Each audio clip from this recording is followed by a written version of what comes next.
Ipinag-utos naman ng liderato ng Philippine National Police ang mas maigting na police visibility at pagpapatrolya sa buong bansa. Nilinaw naman ng PNP na wala itong kaugnayan sa panlabas na seguridad at maging sa paglutang ng operasyon ng mga illegal na pogo hubs sa bansa.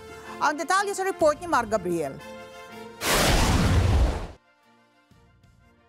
Pinaigting pa ng Philippine National Police ang presensya at pagpapatrolya ng kanilang mga tauhan sa buong bansa. Sa ibinabang direktiba ni PNP Chief General Romel Francisco Marbil sa lahat ng regional, provincial at municipal police station, ipinag-utos niya ang pagsasagawa ng foot patrols, Oplan Galugad, motorcycle patrols at Oplan Sita. Layon daw nitong mas pabilisin ang responde ng mga pulis sa anumang krimen at iba pang insidente.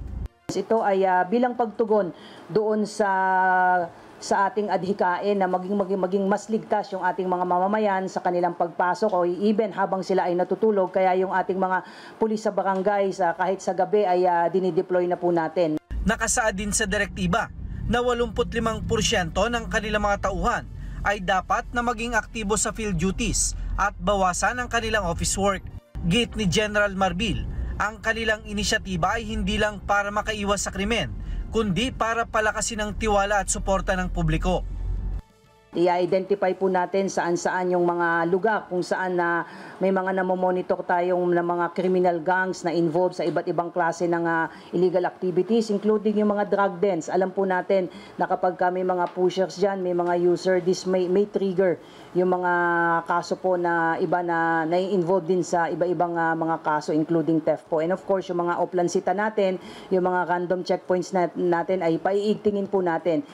Nilinaw naman ng PNP na ang hakbang nila ay walang kaugnayan sa mga natagpo ang uniforme ng Chinese military sa scam farm sa Porac, Pampanga kamakailan, gayon din sa kasalukuyang sitwasyon sa West Philippine Sea. While it is concerned security, itong ating objective, ma'am, is not only limited and focused doon sa sinasabi mo po na possible espionage activities nung nahuli po nating Chinese. And of course, yung nangyayari po sa West Philippine Sea is it concern external security at laging nakasuporta yung PNP sa ating Armed Forces of the Philippines. Sa ngayon, patuloy raw na nakamonitor ang PNP sa sitwasyon sa West Philippine Sea at handa raw silang tumugon kung kakailanganin ng AFP ang kanilang tulong sa hinaharap. Mar Gabriel, para sa Mata ng Agila. Matatag, matapang, matapat. Maraming salamat sa inyo pong pagsubaybay sa Mata ng Agila Primetime. Para malaman ang matatag, matapang at matapat na mga balita, i-follow lamang at mag-subscribe sa AtNet25 TV.